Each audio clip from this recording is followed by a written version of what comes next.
Assalamualaikum warahmatullahi wabarakatuh. Perkenalkan, nama saya Zahra Rea Santana dengan NPM 2410631020269. Di sini saya akan membuat video untuk tugas UTS saya dengan mata kuliah agama.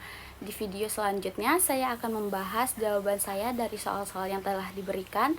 Jadi, langsung saja ke video pembahasan. Baik, soal yang pertama yaitu jelaskan bagaimana rukun iman, Islam, ihsan saling berhubungan dan mempengaruhi perilaku seorang manajer dalam lingkungan kerja. Berikan contoh nyata dari situasi yang mungkin dihadapi. Jawaban saya yaitu rukun iman, Islam, ihsan merupakan 3 pilar utama dalam ajaran Islam yang saling berkaitan. Iman adalah fondasi keyakinan, Islam adalah manifestasi dari keyakinan tersebut dalam bentuk amal perbuatan, dan ihsan adalah kualitas tertinggi dalam beribadah dengan kesadaran penuh akan kehadiran Allah.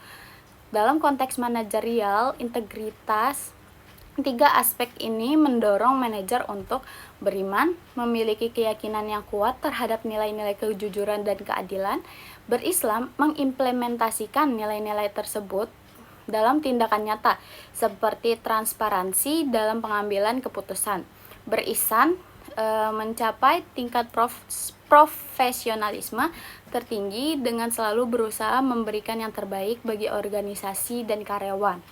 Contoh nyatanya yaitu seorang manajer tidak hanya memberikan gaji tepat waktu, tetapi juga memperhatikan kebutuhan spiritual dan emosional karyawan. Soal yang kedua yaitu jelaskan doktrin kepercayaan dalam Islam, apa implikasinya terhadap interaksi antar agama dalam konteks manajemen. Jawabannya, Islam mengajarkan kepercayaan kepada 6 rukun iman yang menekankan pentingnya toleransi dan penghormatan terhadap perbedaan kepercayaan. Dalam manajemen, hal ini mendorong pemimpin untuk menciptakan lingkungan kerja yang inklusif dan harmonis, mencapai keberagaman, dan mendorong dialog antar agama untuk memperkuat kerjasama tim. Soal yang ketiga, jelaskan sebuah rencana tindakan yang mengintegrasikan nilai-nilai akhlak dalam praktik manajemen di perusahaan. Apa langkah-langkah yang perlu diambil untuk menerapkan nilai-nilai tersebut? Langkah yang pertama yaitu menerapkan nilai-nilai inti. Menentukan nilai seperti amanah, kompeten, harmonis, loyal, adaptif, dan kolaboratif. Yang kedua yaitu sosialisasi dan pelatihan, menyelenggarakan pelatihan untuk menginternalisasikan nilai-nilai tersebut. Langkah yang ketiga, mengimplementasikan dalam kebijakan, mengintegrasikan nilai-nilai akhlak dalam SOP perusahaan. Yang keempat yaitu evaluasi dan pengawasan, monitoring dan evaluasi secara berkala. Soal yang keempat, jelaskan contoh situasi di mana birrul walidain, berbakti kepada orang tua, dapat diterapkan dalam konteks profesional. Bagaimana hal itu dapat mempengaruhi hubungan kerja dan budaya organisasi? Jawabannya yaitu contoh penerapan, memberikan fleksibilitas kerja bagi karyawan yang merawat orang tua, dan menyediakan program dukungan keluarga.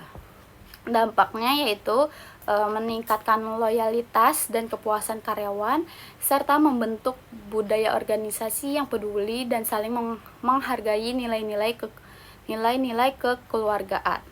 Soal yang kelima yaitu mengidentifikasi dan jelaskan 3 sumber ajaran Islam yang paling relevan untuk pengambilan keputusan dalam manajemen. Bagaimana sumber-sumber ini dapat digunakan dalam praktik sehari-hari? Jawabannya yaitu pertama, Al-Quran, pedoman utama dalam prinsip keadilan, kejujuran, dan tanggung jawab. Yang kedua, hadis, memberikan contoh konkret dari praktik Nabi Muhammad SAW. Yang ketiga, ijtihad, penalaran hukum untuk menjawab persoalan kontemporer yang belum diatur secara eksplisit.